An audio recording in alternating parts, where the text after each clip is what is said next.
Hi everyone, welcome to our channel. So basically ये वाला जो टाइम है ये बहुत ही ज़्यादा क्रूशियल है क्योंकि 8 मई से आपके एग्जाम स्टार्ट होने वाले हैं। सो अभी स्टूडेंट काफ़ी कंफ्यूज रहते हैं कि वो कौन कौन सी चीज़ों पे फोकस करें और कौन कौन सी चीज़ों को अवॉइड करें। और हम एज अ स्टूडेंट ना क्योंकि जब एग्ज़ाम बहुत पास आ जाता है तब हम बहुत अवेयर होते हैं कि हमें ये भी करना है, ये भी करना है, ये भी करना है, ये भी करना है। तो इस टाइम पर मेरे पास बहुत सारे मेल्स आ रहे हैं स्टूडेंट्स के कि मैम हमें अभी क्या करना चाहिए, कौन सी प्लेलिस्ट फॉलो करें आपकी, राइट, कौन सा सेशन देखें आपका, मैम क्या ज़्यादा बेनिफिशियल होगा, PYQs पढ़ने चाहिए या नहीं पढ़ने चाहिए। सो एक टोटल फ्लो में मैं आप लोगों को बताने वाली हूँ कि आप किस तरह का रोड मैप फॉलो करोगे for your CUET examination. So let's start with this. सबसे पहले हम यहाँ पर बात करते हैं कि आप सभी लोगों ने बहुत क्लियर होना है कि आप कौन सी यूनिवर्सिटी के लिए जा रहे हो और आप कौन से कोर्स के लिए जा रहे हो, राइट। जब आप CUET की साइट पर जाओगे तो CUET की साइट पर ही आपको सीधे सीधे यूनिवर्सिटी का सेक्शन मिल जाता है। यूनिवर्सिटी के अंदर जब आप जाओगे तो यूनिवर्सिटी में ही आपको सारे के सारे कोर्सेज की लिस्टिंग मिल जाएगी कि कौन से कोर्सेज के लिए कौन से सब्जेक्ट कॉम्बिनेशन की ज़रूरत है। जैसे मैक्सिमम यूनिवर्सिटीज़ के लिए अगर आप बेस्ट सब्जेक्ट कॉम्बिनेशन ढूंढ रहे हो तो आपका जो बेस्ट सब्जेक्ट कॉम्बिनेशन होता है वो होता है एक लैंग्वेज,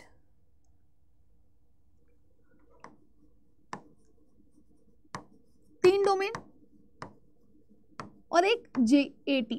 बहुत सारे बच्चे पूछते हैं कि मैम क्या GAT कंपलसरी है, तो मैं आप लोगों को यही बोलना चाहूँगी GAT कंपलसरी नहीं है, बट अगर आप GAT देते हो राइट तो उसके काफ़ी ज़्यादा बेनिफिट्स आपको मिलते हैं। मैक्सिमम यूनिवर्सिटीज़ का आपका जो डोर होता है वो ओपन हो जाता है। तो आप मल्टीपल कोर्सेज के लिए जाना चाह रहे हो और आप चाहते हो कि आप मैक्सिमम टू मैक्सिमम यूनिवर्सिटीज़ में अप्लाई कर सको तो आपके लिए एक डोरवे ओपन हो जाता है GAT के थ्रू, राइट ना। बहुत सारे बच्चे बोलते हैं कि मैम अगर मेरे को GAT तो तैयारी नहीं है, क्या 2 महीने में हम GAT पढ़ पाएंगे? 2 महीने भी नहीं बचे, बल्कि अब तो बहुत कम टाइम है बेटा। 40 दिन के आसपास आपको अपनी हर हाल में प्रिपरेशन तैयार करनी है या प्रिपरेशन करनी है, इस चीज़ को अपने दिमाग में रखो, राइट। तो अब बच्चे बोलते हैं कि मैम GAT क्या प्रिपेयर हो सकता है? ऑब्वियसली मैं ये नहीं कह रही कि आप एकदम परफेक्ट हो जाओगे GAT में, लेकिन ऐसा भी नहीं है कि आप पढ़ नहीं सकते। लास्ट मोमेंट पर आप जितना पढ़ोगे उतना ही आपको बेनिफिट मिलेगा। दूसरी इंपॉर्टेंट चीज़, बच्चे बोलते हैं कि मैम अगर मैं GAT का पेपर दूंगा तो ऐसा तो नहीं है कि मेरी मेरिट खराब हो जाएगी? नहीं, मेरिट खराब नहीं होगी। आपका जो सब्जेक्ट कॉम्बिनेशन है उसी के बेसिस पर आपका रिजल्ट लिया जाता है। भले ही आपको सपोज अगर किसी सब्जेक्ट में 20 मार्क्स मिले हुए हैं और किसी यूनिवर्सिटी के लिए एक लैंग्वेज और 3 डोमेन्स चाहिए हुए थे, आपके GAT में 20 मार्क्स थे, तो उस 20 मार्क्स का इंपैक्ट आपके पूरे के पूरे रिजल्ट पर नहीं पड़ेगा, राइट। आप अपनी ड्रीम यूनिवर्सिटी में तब भी जाने के लिए बिल्कुल केपेबल होगे। तो आप ये अच्छे से जान लो कि आप कौन से लैंग्वेज का पेपर देने वाले हो, कौन कौन से डोमेन स्पेसिफिक का पेपर देने वाले हो और कौन से सब्जेक्ट्स आपको पढ़ने हैं in your general aptitude test, जिसमें आपका जनरल साइंस होता है, जनरल नॉलेज होता है, करंट अफेयर्स होता है, ठीक है ना, लॉजिकल रीजनिंग होता है और आपका एक हो जाता है क्वांट्स। तो आप अपना सिलेबस नोट डाउन करो, that is very very important. आपको पता होना चाहिए किसमें क्या क्या आ रहा है और एक एक करके आपने टॉपिक्स कंप्लीट करने हैं, ठीक है। और कुछ चीज़ें जो आपको बहुत ध्यान रखनी है while preparing your CUET examination. पहली चीज़, you have to understand your CUET exam, ठीक है। Then you have to explore the CUET syllabus and then you have to draw a time table. If you are not drawing a time table that means you are lacking behind. आपको नहीं पता कि कौन सा subject किस time पे पढ़ना है तो आप सफ़र कर रहे हो। अगर आपने अपने टाइम टेबल में प्रैक्टिस क्वेश्चंस इन्वॉल्व नहीं किए हुए हैं तो आप सफ़र कर रहे हो। तो आपका एक टाइम टेबल सेट होना चाहिए जिसमें आपको जो भी सब्जेक्ट पढ़ने, कौन सा सब्जेक्ट किस टाइम पर पढ़ने वाले हो ये भी लिखो और उसकी कब प्रैक्टिस क्वेश्चंस करने वाले हो वो भी लिखो, ठीक है ना। तो एक स्टडी टाइम होना चाहिए आपका टॉपिक का और दूसरा प्रैक्टिस क्वेश्चंस का टाइम होना चाहिए। जितना मैक्सिमाइज कर सकते हो अभी अपना टाइम ना बेटा दो। अगर आप बिल्कुल न्यू कमर हो, ठीक है ना, आपने बिल्कुल CUET की तैयारी नहीं करी है, तब तो आपको अपनी प्रिपरेशन और तगड़े लेवल पर करनी चाहिए। मैटर नहीं करता 6 घंटे पढ़ रहे हो, 8 घंटे पढ़ रहे हो, 10 घंटे पढ़ रहे हो, जितना आपकी एफिशिएंसी अलाउ करे आपको उतने मैक्सिमम मार्क्स दे करके आप पढ़ाई करो। क्योंकि इतना ध्यान रख लो कि अगर आपने ये जो टाइम है इस टाइम पे पढ़ाई कर ली ना तो आपकी ड्रीम यूनिवर्सिटी में जाने का जो रास्ता है वो आपके हाथ में। और अगर आपने ये 2 महीने वेस्ट कर दिए अपने, 2 महीने भी मैं बहुत बार बार बोल रही हूँ बट 2 महीने है नहीं वो, ठीक है ना, बस एंड पे है आपका मार्च, फिर अप्रैल बचेगा और उसके बाद मई आ गया, राइट। तो 2 महीने से कम ही है आपके पास, उसको आपको बहुत अच्छे से यूटिलाइज करना है। सो बिना टाइम टेबल के अगर आप पढ़ाई करोगे तो आप सबसे बड़ी सफरिंग में उस चीज़ को जान ना। अब now we don't have a time कि आप डीप जा करके बुक्स का एनालिसिस करो, ठीक है ना। आपके लिए ज़रूरी है कि आप वो चीज़ें पढ़ो जो आपके एग्जाम पॉइंट ऑफ व्यू से इंपॉर्टेंट है। बच्चे पूछते हैं कि मैम हमें कौन बताएगा कि हमारे एग्जाम पॉइंट ऑफ व्यू से क्या इंपॉर्टेंट है। तो आप जनरली जब चैनल पर आओगे अड्डा के, तो अड्डा के टीचर्स आपको बताते रहते हैं कि कौन से टॉपिक इंपॉर्टेंट है, क्या पढ़ना चाहिए, क्या नहीं पढ़ना चाहिए, तो आप वीडियोज़ गो थ्रू कर सकते हो, राइट। हाँ, इस टाइम पर बहुत अच्छा रहेगा अगर आप क्वेश्चंस की प्रैक्टिस की मदद से कॉन्सेप्ट को लर्न कर रहे हो, ये भी एक अच्छी स्ट्रैटेजी आपके लिए साबित होगी।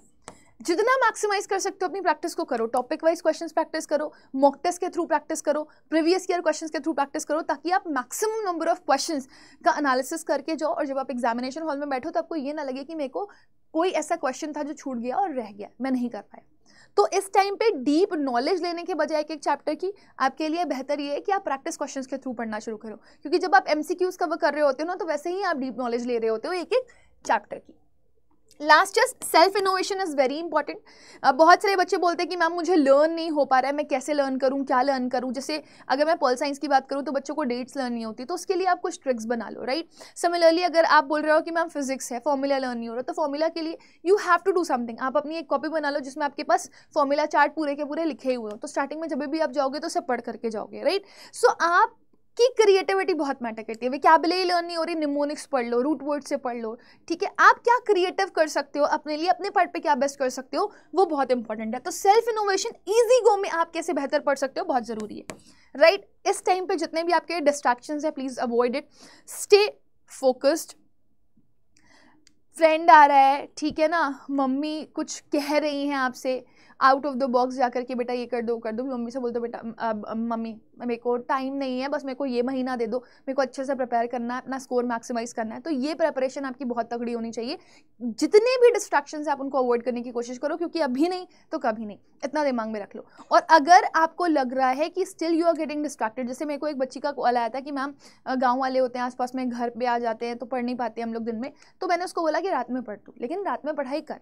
तो आपके लिए जो टाइम फिजिबल बन रहा है, जो जगह फिजिबल बन रही है, उस जगह पर, ठीक है ना, फोकस जो करके पढ़ाई करो। अगर आप इस टाइम पर डिस्ट्रैक्शन पे रहना बेटा तो कुछ भी नहीं बचेगा। रिवीजन आपके लिए की सक्सेस का काम करेगा। सो कोशिश करिएगा आप वो सारे के सारे टॉपिक्स आइडेंटिफाई करें जिनको आपको बार बार फोकस करना है। अगर आपके टॉपिक्स अच्छे हैं, आप किसी सब्जेक्ट में अच्छे हो, उनके टॉपिक्स आपके अच्छे हैं, तो उसको और फाइन ट्यून करो। और जिन टॉपिक्स पे वीक हो आप, उसको ज़्यादा टाइम दे करके एक बार पढ़ो ज़रूर। तो अच्छे के कॉन्फिडेंस में ये मत आ जाना कि मेरा तो बहुत अच्छा है, कोई क्वेश्चन रॉन्ग ही नहीं हो सकता, नहीं। उसकी क्वेश्चंस की प्रैक्टिस करते रहो, टाइमली प्रैक्टिस करते रहो। बट अगर जो नहीं आता है उसको थोड़ा टाइम दे करके देखो कि क्या सच में मेरे को आता ही नहीं है, या मैं कर ही नहीं सकता उसको, या फिर नहीं मैं थोड़ा सा अगर एफर्ट डाल दूँ, मेहनत कर लूँ, एक घंटा एक्स्ट्रा दे दूँ तो मेरा काम हो जाएगा। स्ट्रैटेजिक प्लान बहुत ज़रूरी है टॉपिक्स का बनाना। तो अपनी कॉपी में अपने वीक और स्ट्रॉन्ग सब्जेक्ट वाइज टॉपिक्स लिख करके रखना, चाहे तो पहले ही पेज पर लिख करके रख दो। धीरे धीरे आप देखोगे कि प्रैक्टिस की मदद से आपके वो टॉपिक्स भी क्या हो रहे हैं, इंप्रूव हो रहे हैं। Revise the topics of the subject that you find more difficult first. अभी क्योंकि आपके ऊपर बहुत ज़्यादा प्रेशर नहीं है, लास्ट में और भी प्रेशर आता है, लिटरली लास्ट में और ज़्यादा प्रेशर आने लगता है। तो अभी जितने ज़्यादा मैक्सिमम से मैक्सिमम टॉपिक्स जो आपके डिफिकल्ट हैं उनको पढ़ सकते हो आप, उनको पढ़ने की कोशिश करो, वो बहुत इंपॉर्टेंट है। जैसे कि अगर मैं बोलूँ रीडिंग कॉम्प्रिहेंशन, रीअरेंजमेंट हो गया आपका, ठीक है ना, आपका ग्रामर वाला पोर्शन हो गया, ये आपको सफ़र करवाता है इंग्लिश में, तो आप वो पढ़ो। साइंस में आपके जो कॉन्सेप्ट वीक है आप उन्हें पहले पढ़ो, क्योंकि अभी आपके पास टाइम है, आपके ऊपर उतना भी प्रेशर नहीं है जो एग्जाम से पहले होगा, जहाँ पर आप कंफ्यूज होगे। Mock papers will help you a lot. इसका एनालिसिस बहुत ज़रूरी है, क्वेश्चन सही हो रहा है तो क्यों हो रहा है, गलत हो रहा है तो क्यों हो रहा है, अगर आता था तो सही में आता था, या फिर आपने जस्ट ऐसे ही गेस वर्क करके आंसर किया हुआ है, या फिर आपसे गलत हुआ तो सिली मिस्टेक की वजह से हुआ, या आपको आता ही नहीं था। तो कुछ नया है तो लर्न करो, और अगर कुछ गलत कर रहे हो तो उससे सीखो। ये मत लेकर के बैठ जाओ कि मेरे को डिप्रेशन हो रहा है, मेरे से हो नहीं रहा है। अभी ये चीज़ छोड़ दो कि मेरे से नहीं हो रहा है, अभी बस ये सोचो कि मेरे पास जो है वो मुझे पढ़ना है, एनी हाउ पढ़ना है, कैसे भी करना है। अभी डिमोटिवेशन और डिप्रेशन के लिए आपके पास टाइम नहीं होना चाहिए, इतना अपने आप को पढ़ाई में झोंक। समझ में आ रहा है ना, टाइम मैनेज करना बहुत इंपॉर्टेंट है, और वो आपको मॉक टेस्ट ही सिखा सकता है। एग्जामिनेशन प्रेशर को कैसे हैंडल करोगे वो आपको मॉक टेस्ट ही सिखाएगा। प्रीवियस ईयर क्वेश्चंस आपको क्वेश्चंस के एनालिसिस करवा देगा कि आपके कितने डिफिकल्ट लेवल ऑफ क्वेश्चंस पूछे जा सकते हैं। पैटर्न अंडरस्टैंड करने में भी आपको मदद करेगा, किस तरह का पैटर्न आपके एग्जाम्स में पूछा गया है अभी तक, किस तरह के क्वेश्चंस आपसे पूछे गए, तो उनको भी अच्छे से प्रिपेयर करो। Keep revising the topic which are your strength before examination. जो आपकी ऑब्वियसली बहुत स्ट्रॉन्ग टॉपिक्स है उनको एग्जाम से पहले जितना बेहतरीन तरीके से आप रिवाइज कर सकते हो, keep on revising them as much as possible. Rest आप हमेशा ध्यान रखना, जब आप पढ़ाई कर रहे हो तो पढ़ाई करने के लिए इट्स वेरी वेरी इंपॉर्टेंट कि आप एक बार ज़रूर से ज़रूर टॉपिक्स अपने कंप्लीट करो। तो आप चाहो तो ये लाइव क्लासेस के थ्रू अड्डा की कंप्लीट कर सकते हो। स्टेप 2 में ना आप कोशिश करो कि आप जो भी क्लास में पढ़ के बैठे हो, जो भी टॉपिक पढ़ के बैठे हुए हो, उसके ऊपर आप क्वेश्चंस प्रैक्टिस करो। तो जैसे अड्डा के जो बैचेस होते हैं उनमें क्या होता है कि जब आपको टीचर्स पढ़ाते हैं तो उसके साथ वो डेली प्रैक्टिस पेपर्स देते हैं। तो टॉपिक वाइज आप क्या कर सकते हो, या डेली सेशन के बाद आप क्या कर सकते हो, उससे रिलेटेड टॉपिक्स प्रैक्टिस कर सकते हो, ठीक है ना। फिर इसके बाद आपका तीसरा स्टेप आता है बैच टेस्ट का, ठीक है ना, या फिर पूरे के पूरे चैप्टर के प्रैक्टिस क्वेश्चंस का। तो आप चाहे बुक के थ्रू उसको कर लो, चाहे अड्डा के जो ऐप है उसमें फीचर आपको मिल जाता है बैच टेस्ट का, तो वो आपको हेल्प करते हैं। रेस्ट अगर आप फोर्थ स्टेप के लिए जाओगे तो आप ऑल इंडिया मॉक टेस्ट के लिए जा सकते हो, जो अड्डा आपको प्रोवाइड कर रहा है इन इट्स बैचेस, तो आप उसका भी पार्ट बन सकते हो। तो ऑल इंडिया मॉक टेस्ट के लिए अगर आप जाओगे तो आपके अंदर कॉन्फिडेंस भी डेवलप होगा कि भी आप कहाँ स्टैंड कर रहे हो, कितने इंप्रूव होने के आपके अंदर चांसेस हैं। अगर आपको मान लो कम मार्क्स भी आ रहे हैं तो आप डिमोटिवेट मत हो, क्योंकि अभी भी आपके पास इतना टाइम है कि आप इंप्रूव कर सकते हो, और विद द हेल्प ऑफ अड्डा 24/7। सो पढ़ाई करो and then there will be the step of your dream college. So according to me it's necessary for all of you to have one shot of all lesson. आपको एक go through करना पड़ेगा पूरा chapter को, फिर उसके बाद आपको प्रैक्टिस क्वेश्चंस करने पड़ेंगे, this is the third step. फिर इसके बाद आपका जो second step, third step is PYQs और मॉक टेस्ट का एनालिसिस आपने करना ज़रूरी है, और एक बार आपने ऑल इंडिया मॉक टेस्ट ज़रूर देना ताकि आप अंडरस्टैंड कर पाओ that where are you lying, right, आप स्टे कहाँ पे कर रहे हो। नाउ एक बहुत इंपॉर्टेंट हिस्सा होता है आपकी जो भी CUET की प्रिपरेशन है, अपनी ड्रीम यूनिवर्सिटी में जा रहे हो, पढ़ाई अच्छे से कर लिए, लेकिन अगर नोटिफिकेशंस को ट्रैक नहीं कर पा रहे हो तो that would be a great suffering. आप बहुत अच्छे हो पढ़ने में, आपने दिक्कतें फेस करनी पड़ जाएंगी काउंसलिंग प्रोसेस में, राइट। अगर आप प्रॉपरली ट्रैकिंग नहीं कर रहे हो अपने CUET के प्रोसेस की तो भी सफ़र करोगे। एडमिट कार्ड का पता नहीं चला मैम पता ही नहीं चला, मैंने गलत कास्ट सर्टिफिकेट फिल कर दिया, मैंने गलत फॉर्म फिल कर दिया, ऐसे करके प्रॉब्लम्स आ सकती हैं। सो एप्लीकेशन डेट्स का ख्याल रखना है आपको, एग्जाम डेट्स का ख्याल रखना है, ठीक है ना। CUET की ऑफिशियल वेबसाइट पर जाकर के आप ज़रूर से ज़रूर इंपॉर्टेंट अनाउंसमेंट चेक करते रहा करो, और अगर नहीं भी चेक कर पा रहे हो हमारे चैनल को सब्सक्राइब कर लो, यहाँ पर आपको मिल जाएगी। Plus admit card, exam dates, ये सब कब आ रही है आपके पास अच्छे से डाउनलोड होनी चाहिए। So keep on the notification in process, ठीक है ना। हमेशा आपका जो नोटिफिकेशन है वो ऑन होना चाहिए ताकि आपके पास इन्फॉर्मेशन फ़ौरन आए, फ़ौरन अपडेट आए और आप तक फ़ौरन पहुँचे। रिविजन फेज बिफोर एग्जाम आपका होना ही होना चाहिए, ठीक है। रिमेंबर दिस, जो फाइनल मंथ होता है आपका वो बहुत क्रूशियल होता है, तो आपने रिवीजन को प्रायोरिटाइज करना होता है और मॉक टेस्ट को सॉल्व करना होता है, अपने वीक एरियाज पर फोकस करना होता है और उनको भी थॉरली प्रैक्टिस करना होता है। तो ये जो अप्रैल का महीना है, मार्च तो ऑब्वियसली आप स्टार्ट कर ही दोगे अपनी प्रिपरेशन, लेकिन अप्रैल में और फोकस्ड हो जाओगे for your revision through mock test and previous year questions which will help you to improve more, right. And with this my dear student, let me tell you a very clear thing, अगर आप consistent नहीं हो through out 40 और 50 days तो फिर आपको बहुत दिक्कतें फेस करनी पड़ेंगी। So at the end of the day it's necessary for all of you to be consistent, to be discipline, अगर आप अपने एग्जाम्स में अच्छा स्कोर करना चाहते हो तो, राइट। तो कोशिश करिए कि आप अपने जो कंसिस्टेंसी है उसको ब्रेक ना करें, क्योंकि बहुत बच्चे बोलते हैं कि मैम मेरे घर में शादी है या कोई बीमारी हो गई, तो कुछ अलग सी कोई क्लैमिटी फेस करनी पड़ी है आपको या कोई सफरिंग फेस करनी पड़ी है आपको, तो that is something else. But अगर आप अपने आप से फ्लो तोड़ रहे हो बेटा, तो आपको बार बार जीरो से स्टार्ट करना पड़ेगा, और अब इतना टाइम नहीं है आपके पास कि आप जीरो से स्टार्ट कर सको, तो अपनी पढ़ाई शुरू कर दो। और सबसे अच्छी चीज़ आप लोग को ये बताना चाहूँगी कि अड्डा 24/7 ने अभी आपका प्रतिज्ञा लाइट लॉन्च कर दिया। बहुत सारे ऐसे बच्चे थे जो सफ़र कर रहे थे, जिनको सिर्फ डोमेन पढ़ना था, उनको नहीं पढ़ना था लैंग्वेज और जनरल टेस्ट के साथ डोमेन, तो दे वॉन्ट कि उन्हें सिर्फ डोमेन पढ़ने के लिए मिल जाए, सिर्फ लैंग्वेज इंडिविजुअल पढ़ने के लिए मिल जाए, सिर्फ GAT इंडिविजुअल पढ़ने के लिए मिल जाए। सो अड्डा आपको प्रोवाइड कर रहा है कि आप फोकस कर सको अपने डोमेन सब्जेक्ट को, हर स्ट्रीम के आपके लिए और अफोर्डेबल बना दिया उन्होंने, और लास्ट 40 डेज में वो आपको सॉलिड प्रिपरेशन करवा रहे हैं। So individually batches are available and that too on 37% discount by using the code Y484 you will be getting maximum discount, right. मैं आपको बता भी देती हूँ, जैसे अगर आप किसी भी प्रोडक्ट पे अड्डा के डिस्काउंट चाहते हो तो आपको सिर्फ एक काम करना है, अड्डा के ऐप पर जाना है, और अड्डा के ऐप पर जाने के बाद आपको अपना कोर्स सिलेक्ट करना है। कोर्स इज लाइक मस्ट, अपना कोर्स बहुत ही थॉटफुली डिसाइड करना, ठीक है ना। जो भी थॉटफुली डिसाइड करोगे आप, वो आपका सब्जेक्ट मैपिंग देख करके ही होना चाहिए।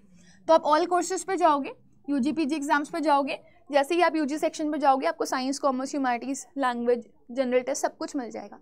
सो आप देख सकते हो यहाँ पर CUET language and general test online classes आपको दिखाई दे रही हैं। पहले स्टार्टिंग में महापैक से दिए हुए हैं, नीचे जाओगे ये देखो इंडिविजुअल आपका प्रतिज्ञा लैंग्वेज का अवेलेबल है, ठीक है ना। इंडिविजुअल अगर आप देखोगे तो आपके प्रतिज्ञा लैंग्वेज GT के साथ भी अवेलेबल है, देख रहे हो। आपने डिमांड करी और हम डिमांड पर आपके लेकर के आ गए।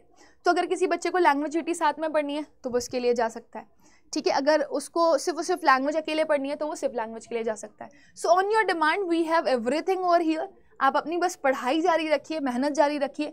बाकी अगर आपको किसी भी तरह की सफरिंग हो रही है, यू कैन आस्क अस, ठीक है ना, via community, via mail.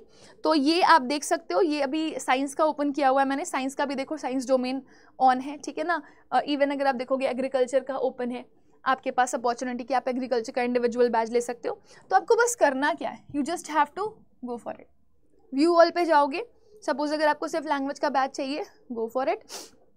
898 rupees का ये मिल रहा है, और कम का आपको मिल जाएगा। ये 37% ऑफ मिल रहा है ना आपको, तो आप और कम के लिए जाना चाहो तो you can go ahead with the code Y484। तो आप कोड यूज़ करो Y484 and get the maximum discount, ठीक है ना। ये देखो आपको ये मिल जाएगा 870 रुपीज़ का। सिमिलरली अगर आपको सिर्फ डोमेन्स का चाहिए, so you can go ahead with this also, ठीक है ना। देखो इधर अभी साइंस का ही दिखा देती हूँ आपको। सपोज आप इसके लिए जा रहे हो, ठीक है, सिर्फ डोमेन का बैच लेना है आपको, तो साइंस स्ट्रीम का domain batch is available here. So again आपको क्या करना है, इस पे जाना है साइंस के कोर्स पे, और साइंस के कोर्स पे जा करके आपको सेम आप देख सकते हो बाय नाउ पे जाओगे, बाय नाउ पे जाओगे तो already there is one coupon available, enter code पे जा करके आप Y484 यूज कर दोगे तो you will be getting maximum discount, ठीक है। So let it get applied. देख सकते हो आप यहाँ पर, ये आपको 2906 रुपीज़ का मिल रहा है batch. So I hope guys इतना आप लोग को अच्छे से क्लियर होगा। बाकी कोई कन्फ्यूजन हो, कोई डाउट हो, so you may ask it. तब तक के लिए bye bye, take care, God bless you all.